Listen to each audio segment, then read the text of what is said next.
Good evening, everyone. I think we're about ready to get started. Just want to thank you all for coming out this evening. Just a couple of quick announcements. This program is being recorded and will be available on YouTube. If you just go to the York County History Center YouTube channel. Coming up, we have actually a couple programs coming up. This coming weekend on Saturday, we have a big fundraiser for the History Center. It's called Lafayette's Bicentennial Ball. It's a fancy party. And I think we still have tickets to that if that sounds interesting to you. And then on July 12th, we have our Civil War Day. And John Gottschall would like to say a few words about that. So come on up, John.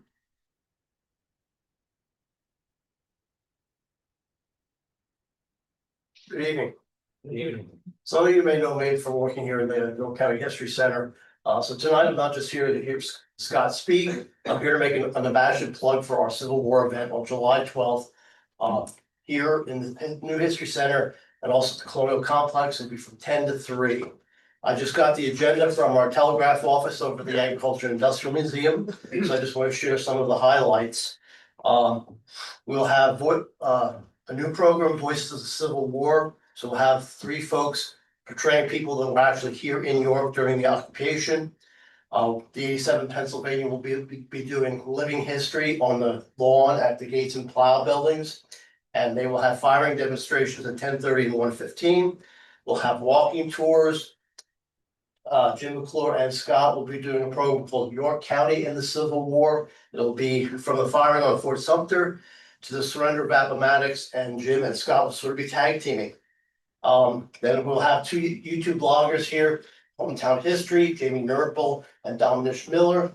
I don't know their presentation yet. And we'll also have Bobblehead George, who, if you're not familiar with them on YouTube, they're two wonderful teachers in the Northeastern School District to do a terrific job. And our lovely and talented Scott Rosenau, he will also be making a presentation. We'll also be having events going on all day. William Goodrich will make a reappearance. We'll have kid games, all sorts of stuff for the family all throughout the program. So I hope you guys can attend. Again, July 12th, 10 to 3. It's a Saturday. Thank you. And it's free. I love free. Thank you very much. If you're interested, we do have a sign-up sheet on the table for our email list. Gives you regular updates on our programming, or visit yorkhistorycenter.org. I'm going to turn it over to Kathy.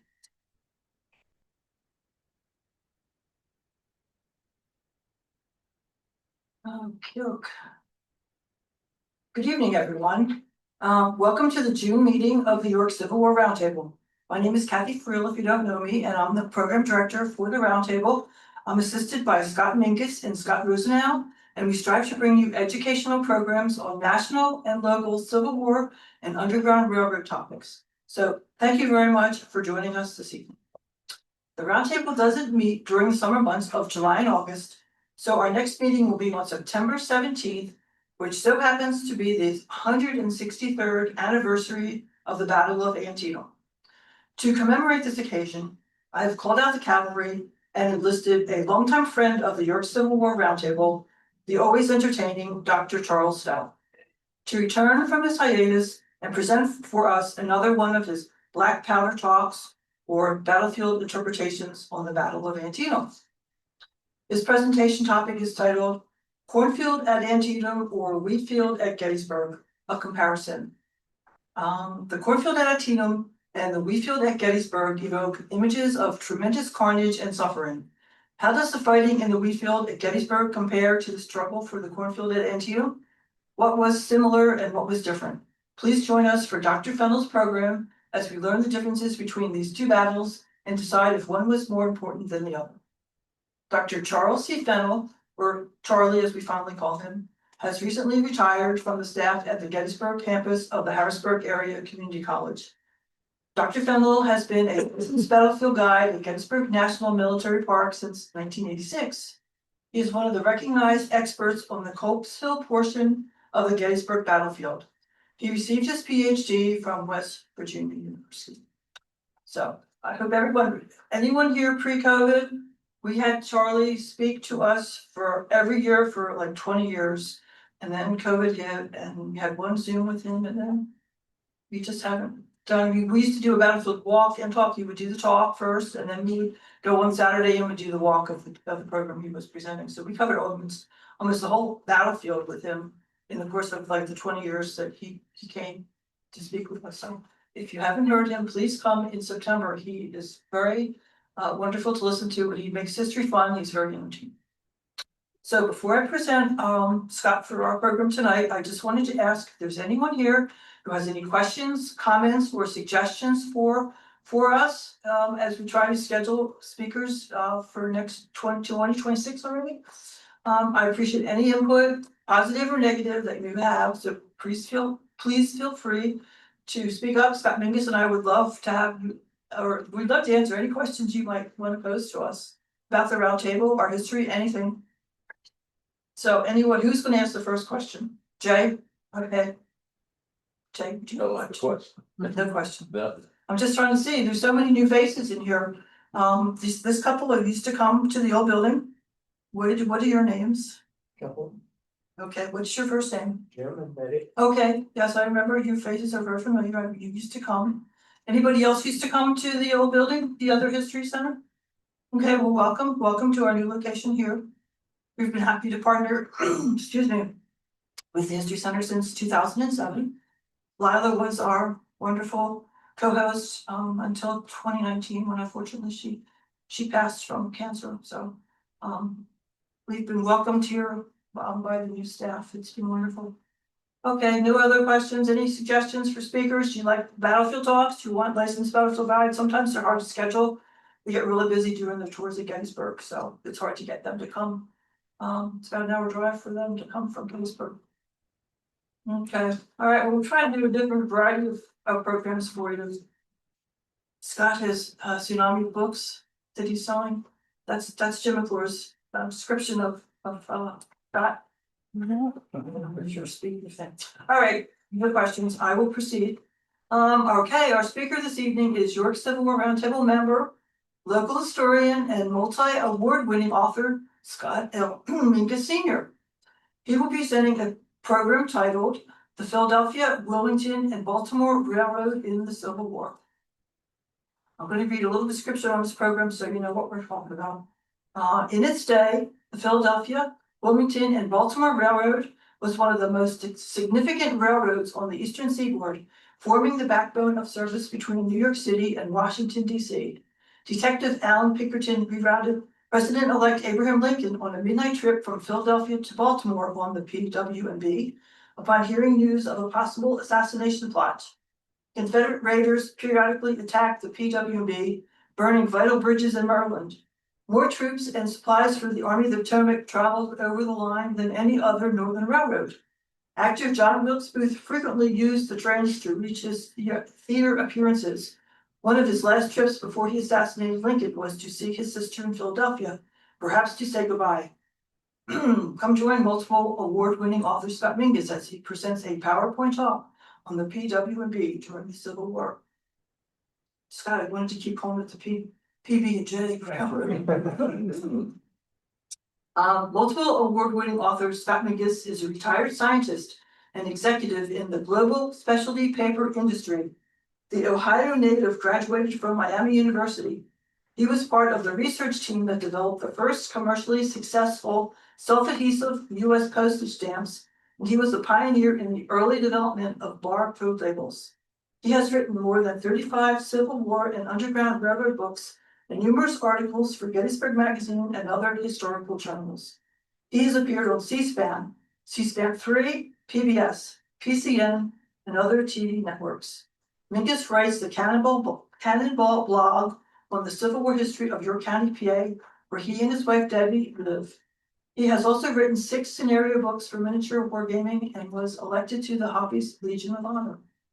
Mingus received Lifetime Achievement Awards from the York County History Center and the Camp Curtin Historical Society for his many contributions to local Civil War history. Sorry, this is my husband. He had to watch the door.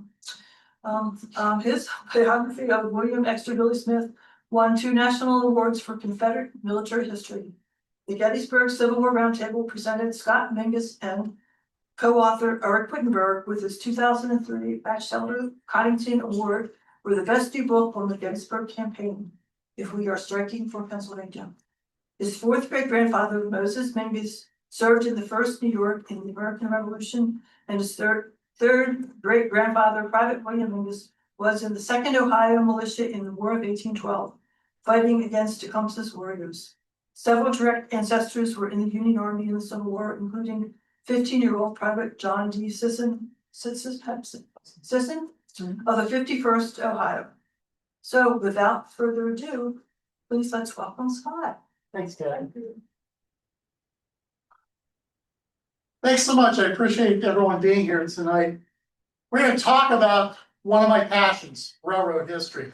My grandfather was a bridge builder for the New York Central Railroad in Northern Ohio. My aunt and uncle were dispatchers for Conrail and Penn Central over the years.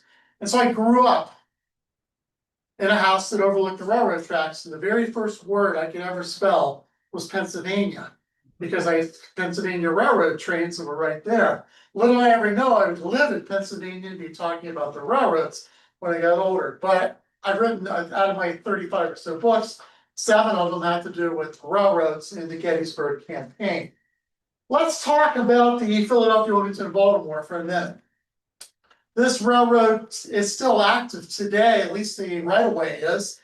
This is Amtrak's Northeastern Corridor that runs from New York City down to Washington, D.C. They follow the same right-of-way as the old Philadelphia, Wilmington, and Baltimore. Like most railroads in this region, the PW&B did not get its start as a single entity. There were a number of different railroads that were eventually consolidated. The problem with a lot of these, you can see on this quick map here, 1, 2, 3, and 4. 4 different railroads eventually combined to form the Baltimore and Philadelphia, Wilmington, and Baltimore. The problem is all 4 of these railroads, when they were first created, had different gauges. So when you went from one railroad at point 1 to get on railroad number 2, for example, you had to get everybody off. You had to unload all the cars, all the baggage, everything, take it down the tracks to the narrower tracks, put it on the next train, take it down to point 3, and then change again. It was a very cumbersome operation, and each of these 4 individual railroads eventually went bankrupt, and eventually they combined into a new entity called the Philadelphia, Wilmington, and Baltimore. Well, these railroads ran from the 1830s all the way until 1850 or so, when they started connecting. Their early history from the very beginning was centered on Philadelphia and Baltimore. Those were the 2 key cities. Wilmington was kind of an afterthought in the middle of that, but it was really, really designed to connect Philadelphia and Baltimore. It was highly controversial when it was first created, because Philadelphians do not like Baltimore people. Long before the Ravens and the Eagles were ever around, they didn't like each other even back then. And so these 2 railroads were designed to kind of connect the 2 cities and to try to ease some of the jealousy and rivalry between Philadelphia and Baltimore, because they were competing for supremacy in terms of trade itself in this area. As mentioned, it was the backbone of the DC-Washington route. For many years before the Civil War, this was the main route that most congressmen from New England went to get to Washington. A lot of president-elects used this railroad to reach Washington as well for their inaugurations. It was a very, very interesting railroad. And it cost a grand total of $3 to go all the way from New York City to Washington on this railroad, which back in those days, of course, that was a fair amount of money. But you can see it just went down basically the entire seaboard from there. This station here starts our story. This is the train station in Philadelphia. Anybody here fans of Philadelphia sports teams? Okay, so you kind of know where the stadiums are. Off Broadway, down in that area. This train station was actually on Broadway, at the corner of what was then known as Pine Street. But it was the largest train station in Pennsylvania at the time it was built. It was a massive structure, was ripped down, and now frankly is a parking lot for the Eagles. This is Wilmington Station, a very small, modest station in the middle of the line. Wilmington Station could handle the few dozen passengers or so that would connect there. They also had 4 other railroads coming in the Wilmington area that would join into this. The one station that you might have been to, because it still exists, let's go down here, is Baltimore. Anybody ever been to the Civil War Museum in Baltimore? That is President Street Station. So that Civil War Museum in the Canton area of northern Baltimore was the railroad station for the southern terminus of the Philadelphia, Wilmington, Baltimore. So all 3 of these stations at the time of the Civil War were very functional. They were the center of transportation for their respective regions. But one of the big problems though with this railroad, and there's the President Street Station, is the fact that you had a river that bisected the railroad, the Susquehanna River. Now, we're all familiar with the river, of course, because of Wrightsville, York Haven, etc. But if you go down the Susquehanna River some 45 or so miles, from Wrightsville, you get to Havana Grace, Maryland. Havana Grace is, as most of you know, the mouth of the Chesapeake Bay. Now, at the time of the 1850s, 1860s, and even before, when the railroads were first created, this was the big bottleneck. Nobody quite knew how to get a train across the Susquehanna River. Because every time they tried putting pilings into Susquehanna, keep in mind, you're talking about Havana Grace is at the mouth of the river where it starts creating Delaware, Chesapeake Bay. At that point, you can't sink pilings very efficiently, at least with the technology that existed in the 1840s and 50s. So there was no railroad connection between Perryville on the east side of the river and Havana Grace on the west side of the river. Everybody had to get off the train, much like they did in the old days because of the gauges. They would be piled onto boats. They would be taken across to Havana Grace or Perryville if you're going east or west. And that became a huge bottleneck, huge bottleneck. In fact, in Abraham Lincoln's first term as United States Congressman, he came down from New York City and he left some written accounts of having to get on the boats at the Susquehanna River, cross over, what kind of a delay that was caused, and little did he know that would be an issue for him when he was president of the United States some 20 years later. The railroad finally started solving this issue with the Susquehanna River by creating the first railroad ferry boat.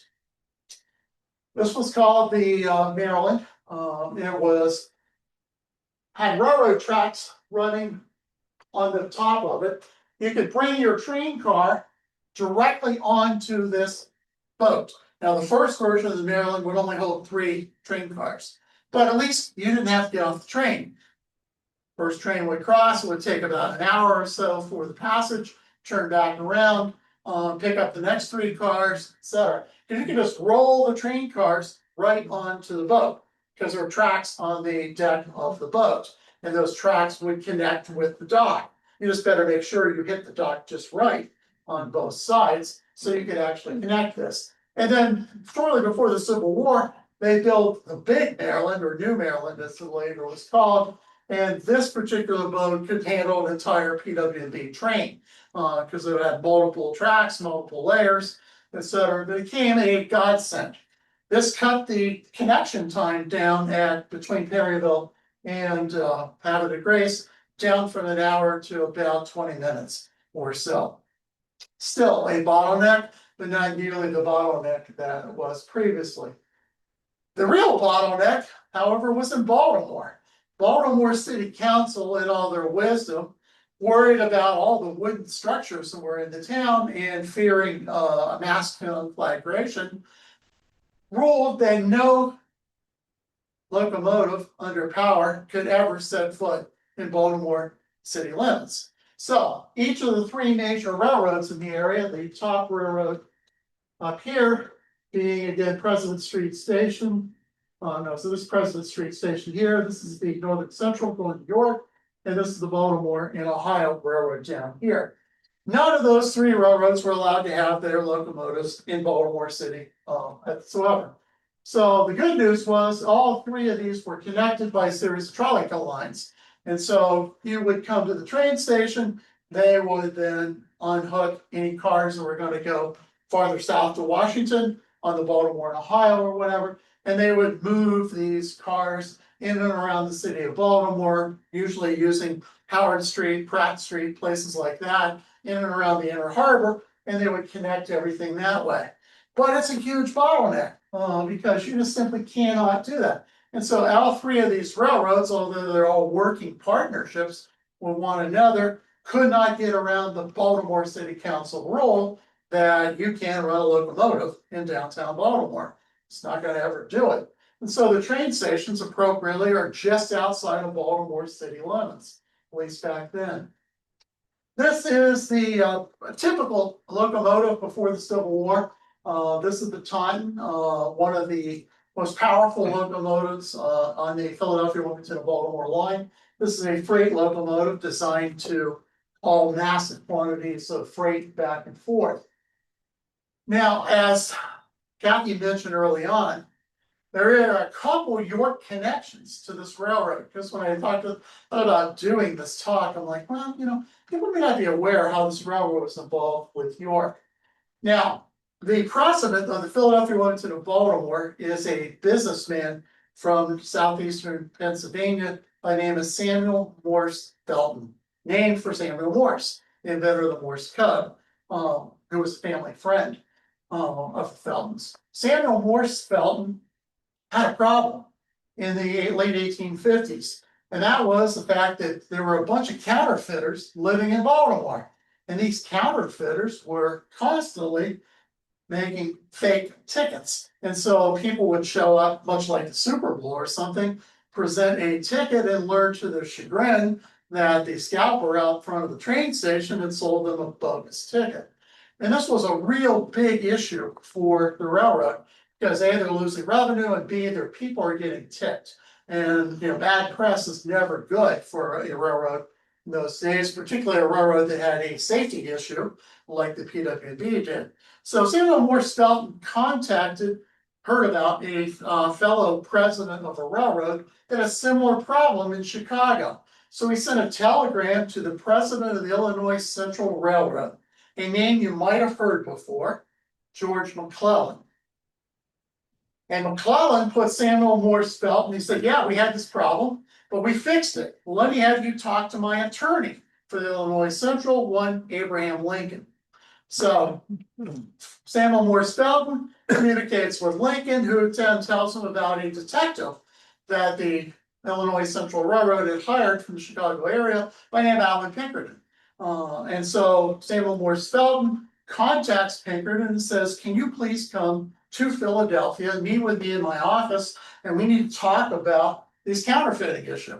And so Samuel Morse Felton does do that, it's all good, and they get that issue resolved.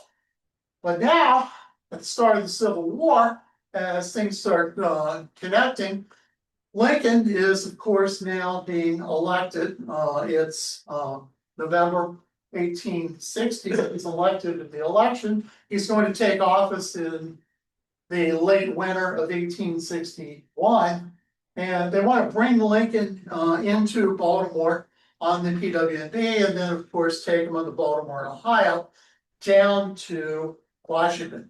Now the problem is, as I mentioned, this bottleneck in Baltimore. If you're going to bring him in the PWB at their train station or the Northern Central train station, either way, Lincoln is going to have to take some sort of public conveyance through the streets of Baltimore down to the B&O station. And so they start thinking, we need to start thinking about how do we, protect and secure this line. So Samuel Morse Felton brings a team of spies, agents, detectives, whatever you want to call them, with him Among them is Kate Warren, who's one of the first female detectives in United States history. Kate Warren comes, a bunch of other, Timothy Webster comes, a number of noted Pinkerton agents all show up in the Maryland region. And they're all concerned about that with the election of Lincoln, if Maryland secedes, what are you gonna do? Because remember how the railroad ran? Philadelphia, Wilmington, Baltimore. And if Maryland is a Confederate state, you just lost all your southern terminus, and Delaware's a slave state. What happens if it goes with a Confederacy? And now you're running trains from Philadelphia to the state line for no reason. It will wreck the railroad. So one of the things that Pinkerton's crew is trying to ascertain is how much Confederate sympathy is along the lines of the tracks, particularly in Harford County and Baltimore County, Maryland.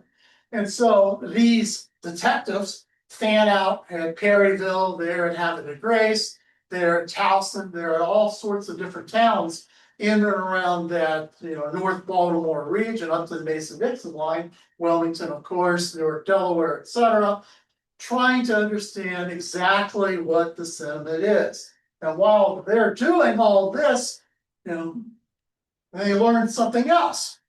There, at least according to Alan Pinkerton, is a plot to kill Abraham Lincoln when he changes trains in Baltimore. The legend, maybe, maybe not. It's never 100% been proven that there really was a plot against Lincoln. There are 90% historians think it probably had some measure of truth, but others are adamant that there was never anything going on. But the way that the spies reflect back to Samuel Moore Spelton is that they're going to, there's a Cypriot involved, a man from Cyprus. He's a barber at the downtown Barnum Hotel in Baltimore, and he plans to stab Lincoln multiple times at President Street Station when he arrives. Now, Pinkerton doesn't really know what to do with this information other than to keep hammering Samuel Moore Spelton, and maybe this is going to happen. In the meantime, Lincoln's already left Illinois. He's doing this grand tour. He's going to make speeches at Cooper Union in New York, etc. He's going all over he's going to go to Independence Hall, raise a flag for the addition of Kansas into the Union. It's got a pretty tight agenda going all over the place. And Samuel Moore Spelton calls Pinkerton into his office 2 or 3 times in Philadelphia, and they're like, should we tell the president elect that there is a plot on his life? And of course, Pinkerton's like, absolutely, you need to do this. And Samuel Moore Spelton, being a little more of a business type, is like, well, show me the proof. And he's like, but my spies tell me. And finally, eventually, while Lincoln is well on his way, on his journey, they finally decide we're going to tell Lincoln. Now, the original plan was for Lincoln to come to Harrisburg. He was going to make a speech in Harrisburg at the Jones House, at then the leading hotel in Harrisburg. And then after the dinner, he was going to, and his wife Mary and their kids, his bodyguard Ward Hill Lamon, they were going to have a nice dinner with the Governor Curtin of Pennsylvania, and then they were going to retire. And the next morning, they were going to take a Northern Central Railway train to York.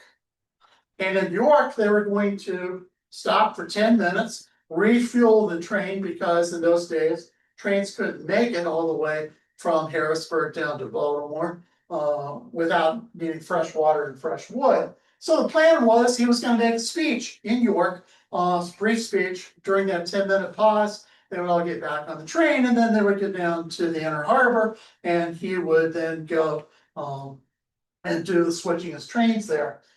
Problem is, now that Ward Hill Lamon, Lincoln's bodyguard, now believes Pinkerton's story, he decides we can't have Lincoln going to York.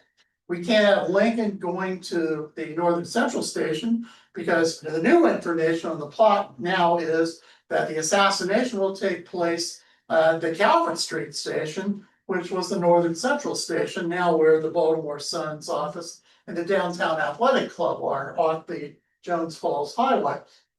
So all this is going on and people are trying to work out the details, and they finally decide, all right, here's what we're gonna do. We are going to have Lincoln give his talk in Harrisburg the way it's planned. We're gonna have Mary Lincoln and the children go up to their hotel rooms like they're supposed to. But we're gonna have Abraham Lincoln sneak out the back door. And there'll be a very short Pennsylvania Railroad train sitting just outside of Harrisburg city limits, steamed up, aimed towards Philadelphia. They put Lincoln in a carriage. They take Lincoln to the train with the J. Edgar Thompson, the president of the Pennsylvania Railroad, and a number of other officials on board. They greet the president and they take him in the middle of the night down to Philadelphia. Now in Philadelphia, they have told the engineer, the conductor of the down train, as they called it, the night train that went down to Baltimore, that you've got to hold for important war dispatches that are going to be sent to the Secretary of War. You cannot let this train leave Philadelphia until you have those War Department dispatches on board. And so the president of the Philadelphia Wilmington Baltimore Railroad and the president of the Pennsylvania Railroad concocted some weird, they got some sheets of paper with nonsense on it, bundled them all up, stamped them with the two railroads' personal stamps, do not open except for the Secretary of War type thing. And they had those with them on the Pennsylvania Railroad train. And so everybody is just sitting around in Philadelphia waiting to see what's going to happen. And the people are looking at their watches and, come on, we want to go. And they're like, no, War Department says we can't do this. Finally, a carriage arrives at the Philadelphia, Wilmington, and Baltimore train station down by the, today's football field.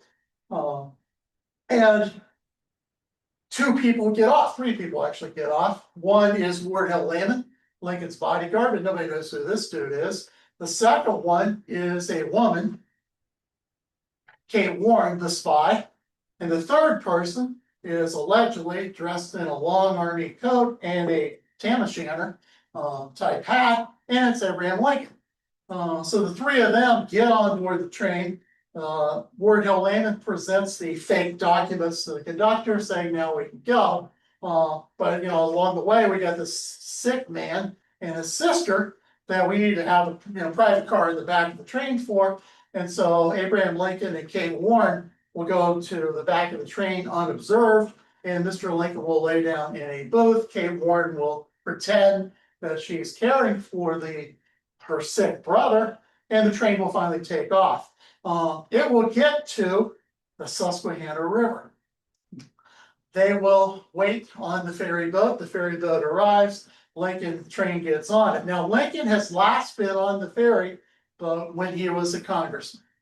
He wants to get out of his booth and get on the decks of the thing so he can see the lights of Havre de Grace, because he has memories of that. And Ward Hill Layman, his bodyguard, is like, you're not going to do this, Abe. You can't do this, dude. Don't even think about it. Don't get up. And so Lincoln, kind of lays there or whatever, and the train eventually makes it. And they all go. Because one of the concerns was if word got out that the president-elect was on the ferry, maybe somebody would try to kill him on the ferry, or maybe try to sink the ferry boat, something along those lines. So they finally get Lincoln downtown to President Street Station. As we all know, Lincoln becomes the butt of more political cartoons than every president in the United States history before him combined. That's how many political cartoons of the next 4 or 5 years are going to either mock or praise Abraham Lincoln. The political cartoonists went nuts during the Civil War. That is one of the earliest ones. Anyone ever seen this before? I know, Scott, you have, obviously. This is an extremely famous one showing Scaredy Cat Lincoln slinking into Baltimore. Notice the PW&B Railroad. Did you ever see that when you pay attention to this? He's on the PW&B. Lincoln, of course, has an inauspicious start. And then, believe it or not, they take him down to the B&O station, Camden Yards, home of the Orioles today, and he has to sit at the train station next to what is now Camden Yards because the B&O forgot to send the emergency train up to pick him up. He's got to wait until morning when the real B&O train arrives to take the morning passengers back down to Washington. Well, that finally happens. Same time in Harrisburg, they have a ceremony and the Lincoln family comes out. They get on the Northern Central train that same morning. And everyone's like, which one's Lincoln? You know, because we didn't have CNN. So nobody really knew what Abraham Lincoln looked like. And they see a tall guy, maybe that's him. And they, this is Lincoln, smiles and waves. The little boys are all smiling and waving, whatever. And then the train comes to York to be refueled. And the York reporters and everybody are here downtown. Hey, where's Lincoln? Nobody gets off the train. Nobody makes a speech in York. And by then everyone's like, what's going on? And about that time, a York telegraph operator hears from the telegraph chatter that President Lincoln is at the Willard Hotel in Washington, D.C. He's already slipped through the whole network. The Northern Central train with Mrs. Lincoln and the children goes down into the outskirts of Baltimore, somewhere around the Jones Falls area near Cold Springs. And they have a carriage waiting on them there. And the Lincoln family is hastened off the train. So when the train arrives in downtown Baltimore, there's nobody named Lincoln on the train. And so whether there was a plot to kill Lincoln or not, like I said, is still hotly debated.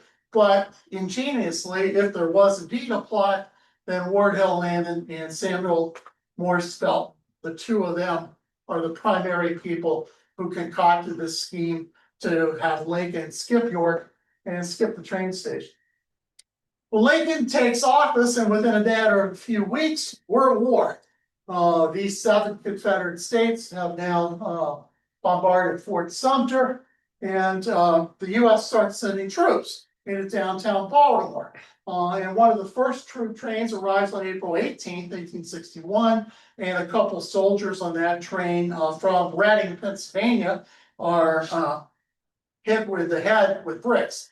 The first soldier, well, he's not truly a soldier, the first man injured, other than the 2 guys who died at Fort Sumter, the first guy injured in the Civil War is a black servant from Reading, Pennsylvania, who has his head bashed open with a brick on the streets of Baltimore on April 18th. And so this message from, they're called the First Defenders of Pennsylvania, the 2nd Pennsylvania Infantry. They have a First Defenders Civil War Roundtable that meets in Reading, where I speak almost every year. But these guys are considered to be America's first defenders because they are defending themselves against people of Baltimore on April 18th. On April 19th, it gets worse because the Pennsylvanians, the Baltimore people kind of tolerate Pennsylvanians, but they don't tolerate New Englanders.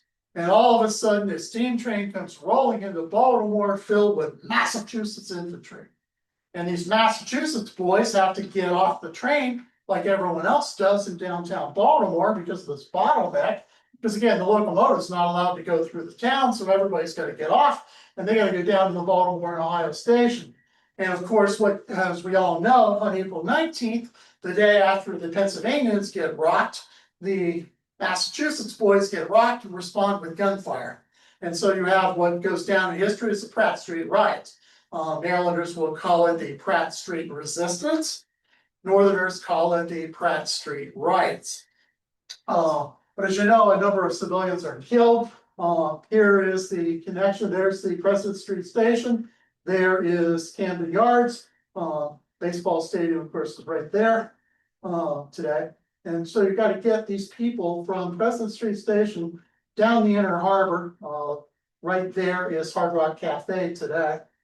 Just to give you an idea of what we're talking about. And so you got to get everybody through. And right about this bend is where the first Massachusetts soldier fires a shot, or maybe a Maryland civilian fires a shot. Nobody's 100% sure. But you now have this giant riot going on these streets of Baltimore. While that's going on, the governor of Maryland and the mayor of Baltimore call out the state troops. Now, Pennsylvania did not have standing militia. By our state law, we couldn't have a standing National Guard, if you will. Maryland, New York, and New Jersey were the opposite. They had National Guard units already in place before the Civil War starts.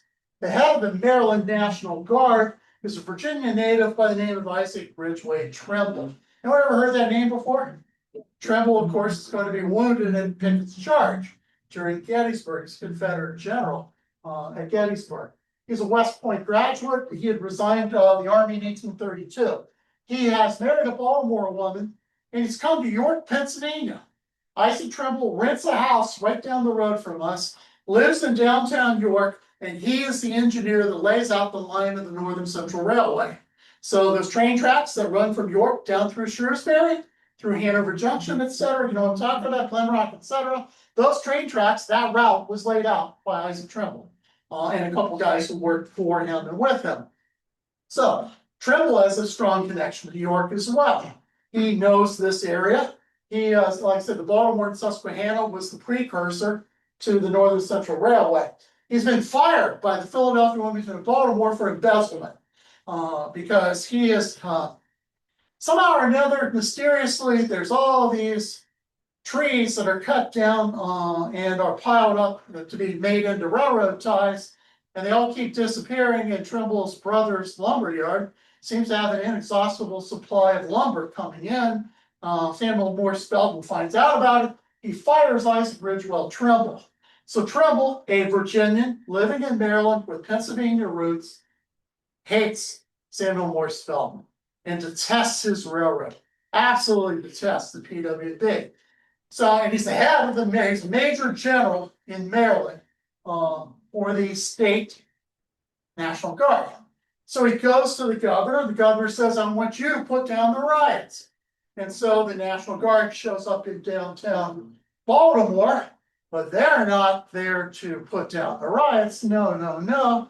He's there to seize control of the Philadelphia, Wilmington, and Baltimore Railroad.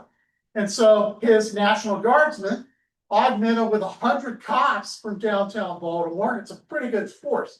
200, 220 or so men armed to the teeth under the command of this guy who hates the railroad.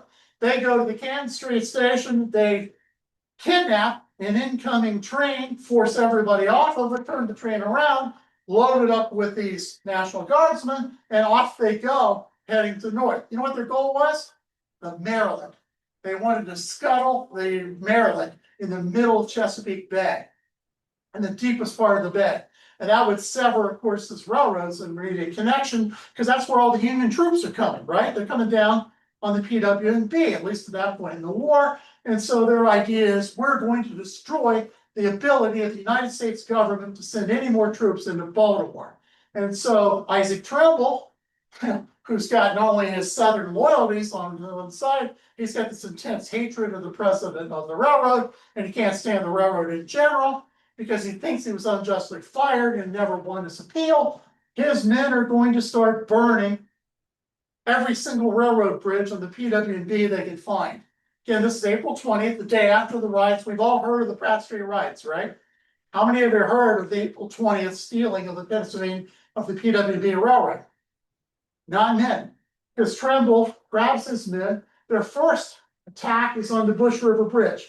They're going to, actually, the first one's the Canton Bridge, which is a short little bridge, no longer from me to that wall. They burn it. They go to the Bush River Bridge, which is about 3/4 of a mile long. They're going to burn this structure entirely. They go from there to the Gunpowder Bridge, which is almost 1.25 miles or so. They're going to burn it as well.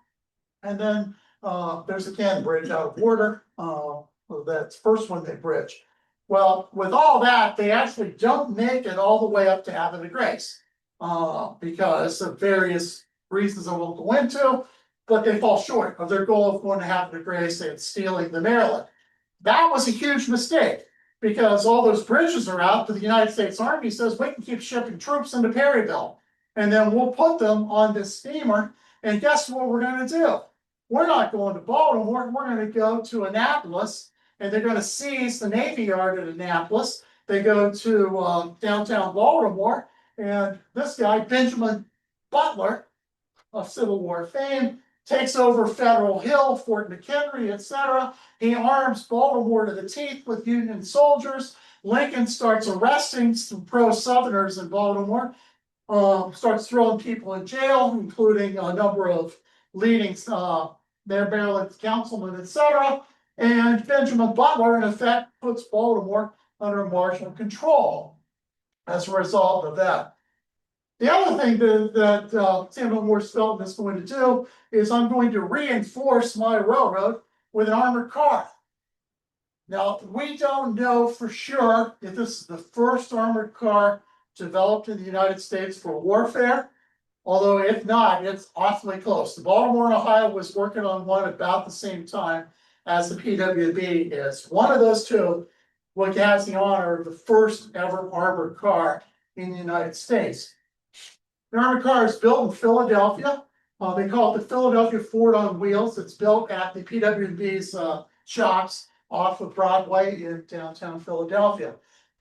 There's a sketch of it, and the only known photograph of it, my friend Dan Toomey lent this photograph to me to use in my book. This is the only known actual photograph of the Philadelphia Ford on Wheels. You can see the cannon opens here, there's another cannon there. So this thing has three artillery pieces. Here it's connected to the tender, so you're not going to fire that direction. You're going to fire out the back, and you're going to fire out the two sides. This is actually right on the edge of the Bush River Bridge, as Dan and I did a lot of research on this.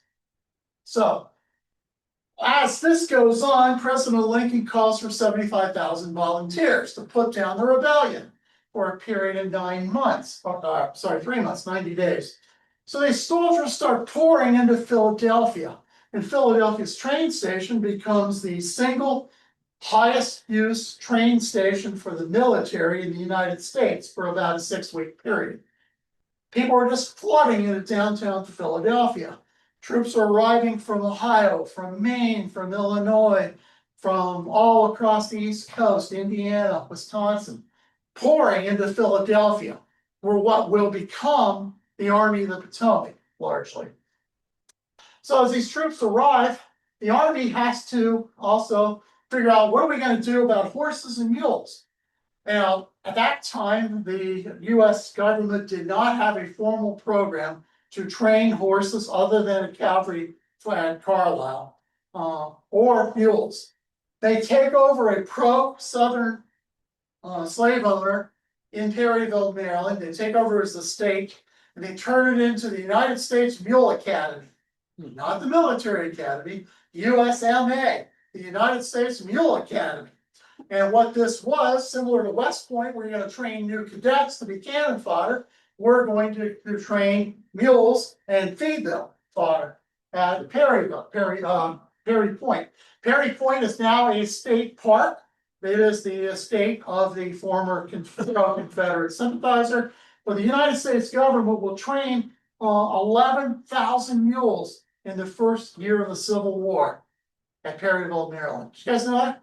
Every single mule used by the Army of the Potomac in 1861 and 62, the early part of 62, is trained at Perryville. All of them. This and 11,000 mules. Start thinking about an army being created almost from scratch. 75,000 new soldiers. They've got to have, teams with their wagons, etc. And so 11,000 mules are being trained there. And so you can see today, if you go here to the spot, this is the old estate here. You can see the Perryville Mule School. So Maryland Civil War Trails has put a marker up there called this. Back in Philadelphia, things are finally starting to get organized. You've got thousands of soldiers just running amok in Philadelphia. So entrepreneuring Pennsylvanians, one thing I learned about moving to Pennsylvania from Ohio is you guys know how to make a buck. And so these enterprising Pennsylvanians are like, we're going to set up saloons. We're going to set up places of amusement for the soldiers. We're going to set up churches. We're going to set up gambling dens. We're going to set up wherever we can get the soldiers educated, fed, or take their money. But all this stuff in and around the train station becomes this giant area filled with different buildings. And right here, the Union Volunteer Refreshment Saloon will serve more meals to more Union soldiers than any building in the United States during the entire Civil War. The Union volunteered. You will read countless accounts from soldiers early in the Civil War talking about the wonderful food they got here at the Philadelphia, basically amusement park, for want of a better term. So, as all this is going on, Delaware has decided to stay in the Union on its own. Maryland, of course, is kind of forced to stay in the Union by Ben Butler and Abraham Lincoln. And so these two key states that are part of the PWB all stick around. So all of Delaware's troops are now being sent to a major training base just outside of the train station. And so Wilmington, Delaware will become another key spot for troops coming in. And the PWB continues to expand as need. They start double tracking. Before the Civil War, the entire route from New York City to Washington, D.C. is one track. And so you had a lot of different sidings so that you could pull a train in so the southbound train doesn't whack you on your way north or vice versa. But now with the massive increase in traffic, the PWB starts double tracking. They are going to spend a fortune trying to hot rush this double track in place, and by the fall of 1862, it's pretty well set. The other thing they're going to do is do connections. They're going to build a connection from PWB to reach Westchester and Philadelphia Railroad and the Pennsylvania Railroad. That would provide quicker connections to Philadelphia, from Philadelphia to Pittsburgh at that point. And so they're going to build another train station, along the Schuylkill River. What happened there? There we go. And so they're going to continue to mass supplies. This new train station in West Philadelphia that they build becomes the new depot for all the freight, the ammunition, the look at the artillery all parked here, getting ready to go. So the downtown Philadelphia train station, or south side, if you will, train station by the ballpark, becomes passengers only, soldiers only. The West Philadelphia station, which they jointly owned with Pennsylvania Railroad, becomes the major military depot. So their canvas tents, uniforms, ammunition, food, horses, mules, all that stuff are being assembled in West Philadelphia. But the issue is still, how do we protect this railroad? Because Maryland is still kind of a secessionist state. There's plenty of Marylanders that don't like President Lincoln. There's plenty of Marylanders that will damage the railroad. And so the United States Army throughout the Civil War, at least the first part of the Civil War, spends an inordinate amount of time and attention on the Northern Central Railway in Baltimore County, the Baltimore and Ohio Railroad, west all the way out to the mountains, and the PWB. Specifically, they start sending U.S. troops that could have been used on the front lines to guard the railroad. At almost every point in the PWB in the first 2 years of the war, at least 1,000 United States soldiers guard the railroad. At least 1,000. At the start of the war, the big unit is the 10th New York Cavalry. They're commanded by a guy named Dixon Miles. Anybody know Dixon Miles' name? Is that all? Dixon Miles is later, a year later, is the commander at Harper's Ferry, who surrenders the garrison at Harper's Ferry to Stonewall Jackson during the Antietam campaign. But a year before that ignominy, Dixon Miles is guarding the Pennsylvania, Philadelphia, Wilmington, and Baltimore Railroad. Now, while this is going on, there's a guy named Harris who was chief engineer for the PWB. One of the problems railroads have at the start of the Civil War is all these wounded men. They're put on stretchers, they're put on wooden platforms, they're laid on the floor of the train cars. And train cars in those days were notoriously bumpy because the tracks weren't even, the ties weren't down all the way. You know, they didn't exactly use the best quality of materials in a lot of cases. So these trains had a problem that a lot of times if you had sutured a soldier's wound, it would rip open because of all the problems in the train cars. Well, the PWB's engineer, a guy named Harris, designs what the railroad industry calls the Harris hospital car. It was kind of ingenious. He took India rubber, formed that into rings, and then you could take a soldier straight off the battlefield, still in his stretcher, not even take him off the stretcher. You could put him in, and you had 4 rings suspended from the ceiling in various heights, and you could actually put these soldiers in still on the same stretchers so that they've been used at Antietam or Fredericksburg or whatever battle they were shot, and that gave them a much smoother ride on their way to the military hospitals in New York, Washington, Harrisburg, York, or Philadelphia.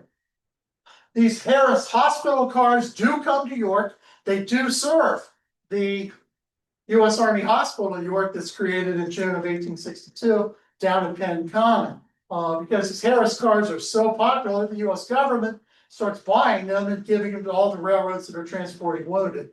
They will find their biggest use in the Western Theater. Hundreds and hundreds of these cars are used in Tennessee and in Georgia, Mississippi during the last 2 years of the war. So in May of 1863, Fort Delaware, the PW&B starts a major league transportation of Confederate prisoners of war in the Battle of Chancellorsville. The U.S. government has decided they're going to use the old Revolutionary War Fort Delaware, the War of 1812 fort, I guess it was, and they're going to transfer people on the PW&B at $5 a head. Now, for you and I to ride the train from Baltimore up to Philadelphia, what it costs is about 75 cents. If you're a wounded soldier, it's going to cost you $5. Part of that is because of the special handling, special Harris cars, etc., that they've got to use in that case. But then they're arriving, say, 3,000 Confederate prisoners on about 220 different railroad trains passing back and forth on the PW&B. And then they're put on boats. They're taken out to Patch Island, and they are incarcerated at Fort Delaware. As the Gettysburg campaign begins, the PW&B plays only a minor role. Their number one role is to make sure that the Maryland is not disturbed. So everywhere the Maryland, that ferry boat goes, the United States Coeur d'Alene, one of the sloops of war, goes side by side with that ferry boat, wherever the ferry boat goes, to make sure that no Confederate attacks during the Gettysburg campaign are going to happen on the Coeur d'Alene. PW&B also, Wilmington will become a major place for medical supplies to be assembled. And so all of the doctors in the East Coast, et cetera, they'll sacrifice whatever extra medicines they have as everyone is getting ready for wherever this big battle is going to be fought in Pennsylvania. And then finally, recognize this guy? John Fulton Reynolds from Lancaster, Pennsylvania, becomes the highest ranking Union officer killed at the Battle of Gettysburg, right? We all know that. Did you know Reynolds' body is hauled into downtown Gettysburg? They find a casket for him, coffin, not casket, but it's for a teenager who just died. And so they have to knock out the end plates, put General Reynolds in the teenager's coffin with his boots sticking out the end. They put him on a wagon, take General Reynolds down to Union Bridge, Maryland, where finally a carpenter for the Western Maryland Railroad builds a real coffin, the right size for this large U.S. general. And they pack him in ice. They put him on a train on the Western Maryland, going from Union Bridge through Westminster and Reisterstown down to Baltimore, where they get a lead lined coffin. They embalm Reynolds' body. They put him on the Philadelphia, Wilmington, and Baltimore Railroad. He's taken up to Havre de Grace, but the ferry boat's not there. They got to wait. Ferry boat arrives. They roll the train on. Reynolds' body is now crosses the Susquehanna River on the Maryland. When they get to Perryville, the train resumes. They take him to downtown Philadelphia. They take his body off the PW&B, put the casket or coffin, I keep saying casket, put the coffin on the Philadelphia, Pennsylvania Railroad, and then they take him to Lancaster for burial. You guys know that roundabout route that John Fulton Reynolds took to get home. It's amazing. So, all the time throughout the war, here's again, this is our buddy Samuel Morse Felton. This dream of bridging the Susquehanna River at its mouth between Perryville and Havre de Grace has long been the dream of this railroad. Well, if nothing else, West Point has been churning out engineers throughout the Civil War. Because we need earthworks, we need fortifications, we need railroad bridges, we need all kinds of major stuff. And so a group of these young, aggressive engineers go down to Havre de Grace and they decide we're gonna dive. They get into old diving bells. You probably have seen from Jules Verne and 20,000 Leagues Under the Sea, or Voyage to the Bottom of the Sea, or whatever. And they go down to the bottom of the Susquehanna and they realize that underneath the silt that everyone was trying to drive into is actually bedrock. And so they will work starting in 1864 to actually bridge the railroad river. And that's the bridge. Covered Bridge is finally built. It does not open for traffic until May of 1865, meaning not a single Civil War train ever crosses that bridge because the war essentially ends in April of 1865 when the two major Confederate armies surrendered the field, at least in the East, in North Carolina and in Virginia. But they finally are able to bridge that river. And this is how they end up doing it. They start here by pushing away all the sand, then they drive these massive pilings down into the bedrock, start building a cradle above it, continue on with those efforts, and start then putting more and more concrete on it, and then finally are able to put that together. I have a friend of mine who went to West Point about 15 years ago. Believe it or not, he told me the engineering classes at West Point still study the bridge at Havre de Grace, because this is considered to be such a marvel of military engineering and how to solve a problem in a creative way. They still teach that. And this drawing is still used in the textbook of engineering at West Point. It's amazing. And it's happened right down the road, or right down the river, if you will. Now, we talked about President Lincoln. I mentioned he'd been on this train a couple times before the war. Lincoln is on the PWB in 1864, his only known trip since 1861 when he snuck into Baltimore in disguise. Now in 1864, he is going to Philadelphia to the Sanitary Fair, held in downtown Philadelphia. And so he will be back on the train, and this time he gets to stand on the deck of the Maryland and look at Havre de Grace. You know, the scene that he remembered in his mind from when he was a young congressman, he's able to repeat that. He also takes another trip on it, and he goes to West Point, New York. Lincoln went up to West Point because at one point in the war, he doesn't trust Henry Wager Halleck, who is his U.S. General-in-Chief. He still defers to Winfield Scott. Now, Winfield Scott is a very large man, 350 or so pounds, in bad health. He still lives in and around the West Point area. And so President Lincoln takes the PWB up to visit with Winfield Scott to say, you know, give me some advice. You know, I'm not so sure this military thing's working out. And it will be Scott that will tell him, you need to fire McClellan, even though McClellan was your general. You got to fire him to get rid of that. When 1864, the PWB makes national headlines again when the Confederate cavalry during the Monocacy campaign. 87th Pennsylvania is fighting in Monocacy, John. Wherever you're at, yeah, there's John. The 87th Pennsylvania is fighting in Monocacy during that same campaign. Bradley Johnson and Harry Gilmore take Confederate cavalry on this very stupid and very daring raid to go to the Point Lookout Confederate prisoner of war camp and liberate all the prisoners. Well, logistically, it's horrible. My good friend Eric Wittenberg just published a new book on that I urge you to read if you're interested in that part of the campaign. But make a long story short, Harry Gilmore's boys ride into the PWB to Magnolia Station. They find two northbound trains, and they're going to kidnap both trains. They make everybody get off. They're going to burn the train. As they're going through one of these trains, somebody says, you know, there's a major general on board this train, a Union major general. He's not in uniform because most of the soldiers fearing such a raid were not in uniform. His name, anybody know his name? John? William Bill Franklin. William Bill Franklin from where? Yeah. York, PA. So yeah, again, a York connection. William Bill Franklin is buried at Prospect Hill Cemetery. He is a major general. He commanded half the Union Army at the Battle of Fredericksburg.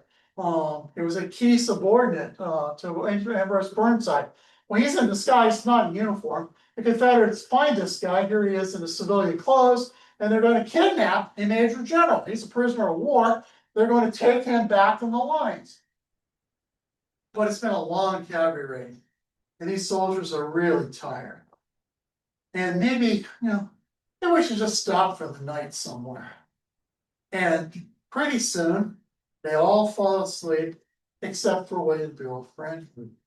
Franklin slips away from his sleepy, drowsy Confederate captors, finds a nearby farmhouse, has no clue whether you're Union or Southern supporters, knocks on the door, 50-50 shot, it's a Unionist, and they take in William Buell Franklin, they turn him into a Union cavalry patrol, he's brought back to Baltimore, and resumes the war effort, goes to Connecticut after the war, and Delaware, becomes president of the Colt Manufacturing, dies there, comes back to York, and is buried here in York. But his career almost ends because of this raid on Magnolia Station. Now, Kathy also briefly mentioned John Wilkes Booth. He is on this train at least 3 times that we know of, John Wilkes Booth is still a working actor, at least early in the Civil War, and he's using the PWB to get to act in New York. He acts in Montreal at one point, used the PWB to get up there. His last known train trip is he gets on the PWB, actually gets on the Baltimore to Highland, Washington, goes to downtown Baltimore, switches trains, goes through the Inner Harbor, and he gets on a train, PWB, and goes to Philadelphia. He goes to his sister, Asa Booth Clark, who's married to a Union Civil War officer.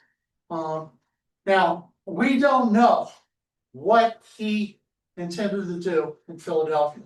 It's basically a week and a half before he shoots Abraham Lincoln. He's in Philadelphia at the trial of the Lincoln assassins. Asa Booth Clark gives a deposition saying that my brother knocked on my door. I did not answer the door. He slipped a note under the door and burned the note in the fireplace. I don't know what he wanted. I have no clue. A lot of researchers believe she's lying through her teeth, that she did talk to John Wilkes Booth, or if not, she read the letter.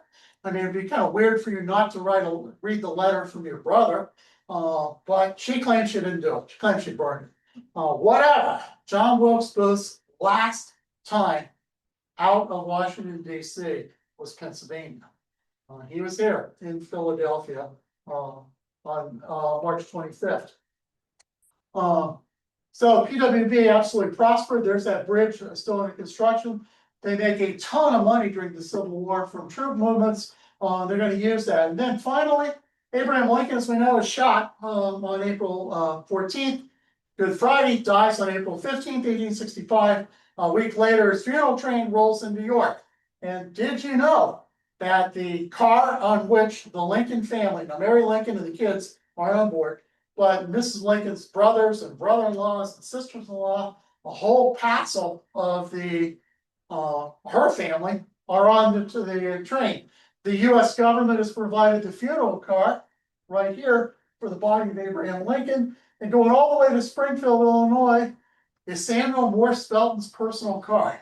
The president of Philadelphia Wilmington and Baltimore Railroad gives his personal car to the U.S. government to use for Mrs. Lincoln. She never rides in it. She doesn't want to go on the entire long route for 2 weeks. She prefers a short 2-day train ride later for the funeral. So she never rides in it. But this car is filled when it comes to York with Lincoln family members and Lincoln friends as it arrives in York.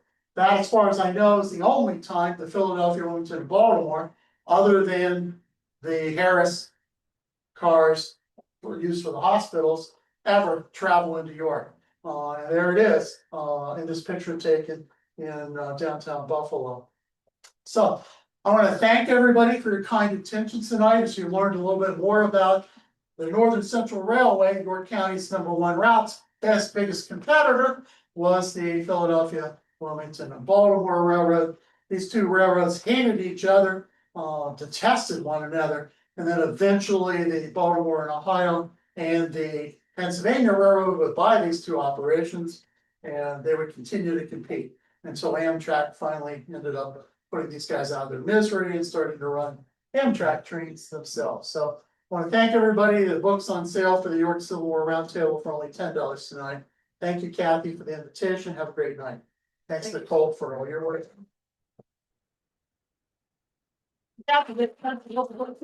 Alright, any questions? I know I went through this pretty quick. There's a lot of information. And the details are in the book. Yeah. The last statement was these two railroads stayed each other. Yeah. It's not. Yeah, the Philadelphia, Wilmington, and Baltimore and the Northern Central Railway competed for troop traffic. The time of the start of the Civil War, the Northern Central Railway that ran through here, through York, 21% of its stock was owned by the Pennsylvania Railroad. The Pennsylvania Railroad absolutely detested these guys. Simon Cameron was the first Secretary of War. His brother was the president of the Northern Central Railway. And so early in the war, Simon Cameron negotiated that troops are going to be moved through York and Harrisburg on the Northern Central. Well, Samuel Morse Felton didn't want any part of that, so he went to Lincoln, and he had in fact exposed the fact that the Cameron family was pocketing money from all the train tickets on the Northern Central, and got the contract switched from the Northern Central to the PWB for more money. And so Samuel Morse Felton and J. Edgar Thompson, the president of the Pennsylvania Railroad, absolutely hated each other after that. The Cameron is kind of a lackey, and the whole thing kind of faded in the background as the presidents of the two most powerful railroads on the southern part of the North just went tooth and nail the rest of the war. They were always competing with each other for bidding on cannon shipments, mule shipments, horses, whatever, and they didn't like each other at all throughout the war. No. So, and they both made a ton of money, and they could have just cooperated and still made money. Anything else? All right. So that was Simon Cameron's brother. Yeah, Simon Cameron from Maytown, Pennsylvania, was Lincoln's first Secretary of War. Right, he's Yeah. the one that supposedly would steal a red hot cook soup. Yeah, Is that, exactly. was that Steve, the one who said that? Yeah, Stevens is the one that accused him of that. So his brother was in.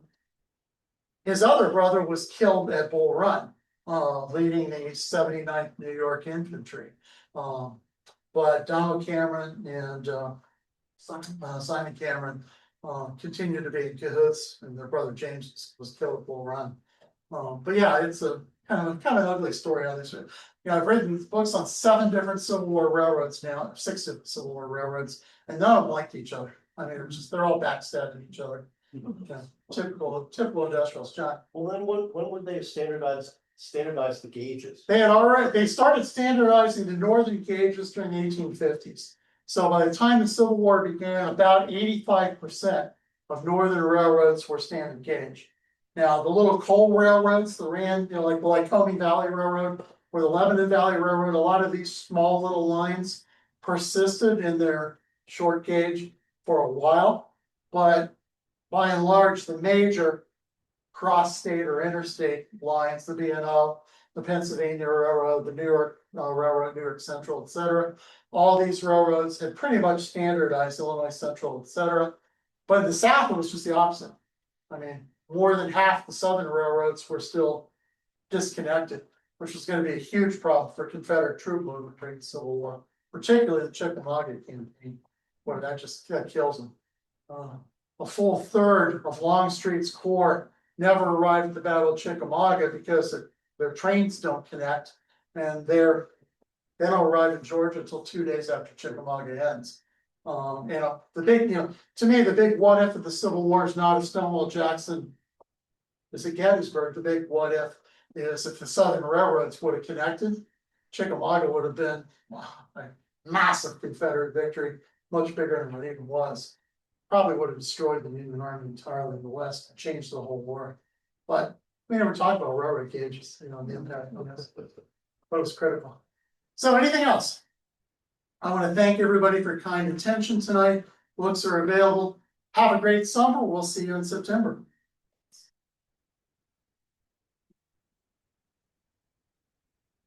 And got my eraser blades. Actually, today I meant to. It's last time. Yes, it is. Yeah.